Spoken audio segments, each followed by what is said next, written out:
During the section, I'm trying to show you examples that are extreme, but you have to understand that they're going to be a lot more subtle when you actually play at the table. But when you start to learn what it is that you want to look for, it'll become easier and easier to spot those subtle tells. In addition to that, at the lower limits, players have much more pronounced tells, and as you get higher, people learn to mask them better. So as a general rule, when we're looking for tells, essentially what we're looking for is behavior that is different than the norm, right? So another good example of this, and this one's pretty accurate for the most part, is, and remember, when we're talking about this, there are no absolutes, right? This is, some people may use this kind of stuff to fool you if they think they can throw you off something. But one of the ones that I've found to be most accurate is, imagine you're playing against a player who typically, throughout the hand, they don't really look at you. They kind of look at their chips, they check, they bet, and then all of a sudden, on the turn, they check, and the action's on you, and all of a sudden they're like, their body language is like forward, they're looking at you, like giving you the mean mug look. What would you think that would mean if you were to gauge what that is likely to mean? So normally he doesn't look at you, now he's checked the river, and he's staring at you like he wants to eat you. Well, typically in this spot, they're trying to send this glare of message of strength when it's actually quite the opposite. They're looking at you, trying to show this, moment of strength when they really don't want you to bet because their hand's weak. So if you are in a situation on the turn where you're not sure if you should check or bet, and all of a sudden a player stares you down like that, you can rest assured that more often than not, he's folding.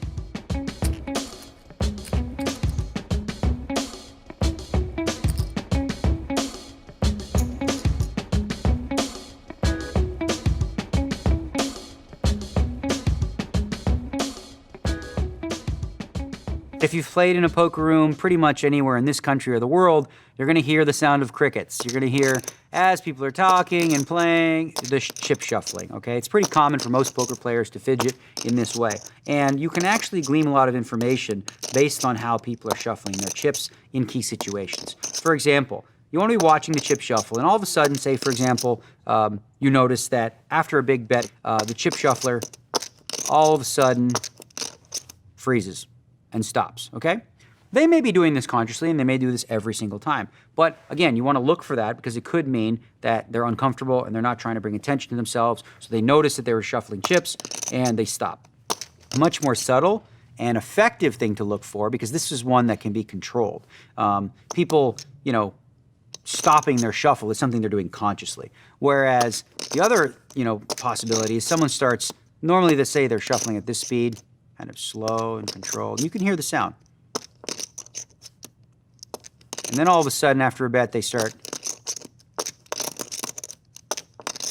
And you notice that it's gotten a lot faster. This could be a sign of stress, could be uncomfortable, kind of like, antsy, almost. It's almost like foot tapping. It's foot tapping with your fingers. So whatever it is you find, you just want to essentially look for pictures that seem different and out of place, and match that, correlate that to the hands that get turned over. This is why we've talked about in previous videos, it's so important to pay attention whether you're in a hand or not.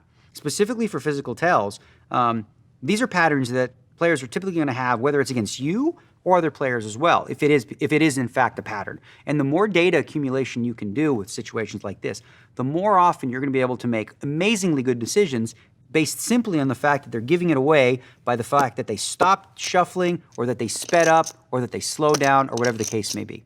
Any tell you see, an individual one, without sort of a backup of correlation and data accumulation, doesn't necessarily have to mean what you think it means. It can help you, in those tight spots, make the slightly better decision, but overall you want to wait until you have a little bit more examples of a player doing something specific that you see consistently to take advantage of it.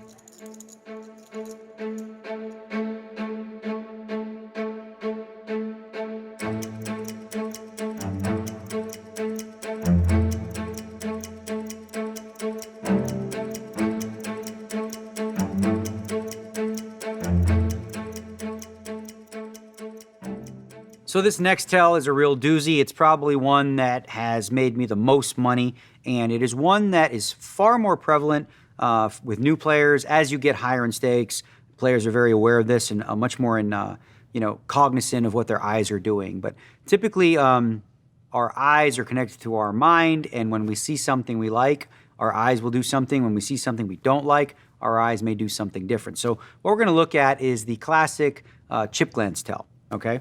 So this is your hand right here. Imagine I'm the dealer for just a moment. So here comes the flop, like this, and the first thing I do is, you notice that? One time. So what's happening here is I know what my hand is. I see those cards, and my brain is telling, my eyes, next thing we got to do is bet chips. So all of a sudden, my eyes take the lesson from the brain and glance down at the chips. So before anybody's acted or anything like that, that flop comes out, and instantly I give it the old, chip glance tell. Now that's a sign that I like what I see, okay? Conversely, if you notice with the same type of player, a situation where they look at the flop and they just keep staring at it, and there's no glance at the chips or anything like that, it's very likely that they don't like anything they see on that flop. And this is like a green light for you to go ahead and steal that pot. Now, this is one that, the more sophisticated players will reverse on you, so you want to be mindful of that. But if you're playing in lower limit games and you see this tell, if you see someone glancing down at their chips, they're doing so for a reason, and most of the time it's totally subconscious. They don't even know they're doing it.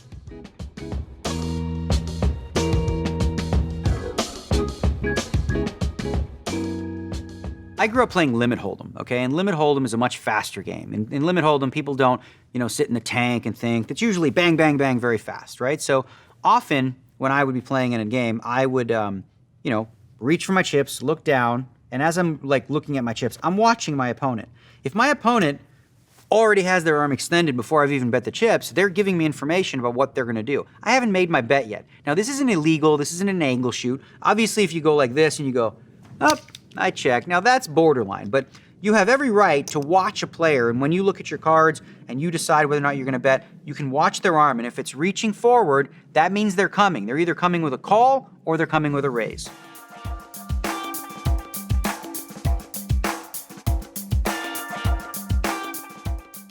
So I'm going to give you one now that I'm going to have you look at two, images of me, and I want you to tell me which one you think is the strong one and which one you think is the one where I'm likely to be bluffing, all right? So I've got my cards here, okay? Got my chips. And now the important part of this hand is I'm gonna put my hands up on the rail, okay?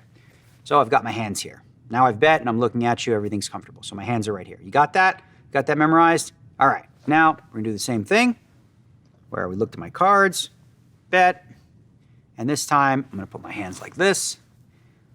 All right, do you notice a difference between the first one and the second one? All right, I'll give you a moment here. Do you notice anything different about the first and the second? All right, so the first was here, the second was here. What's different? Well, notice in the first one, my arms are relaxed, my hands are comfortable, they're rested on the table. On the second one, this right hand all of a sudden latched onto my arm and was holding on for dear life, okay? So this is relaxed, this one more stressed and uncomfortable. So as we know, as we've discussed when it comes to poker tells, typically the more relaxed a player is, the more likely they are to have a strong hand, and the more tense and the more uncomfortable they look or the more afraid they look, the more likely they are to be bluffing. So this was me saying, please call. This was saying, I'm scared, don't call me, please. Please don't call, I'm bluffing.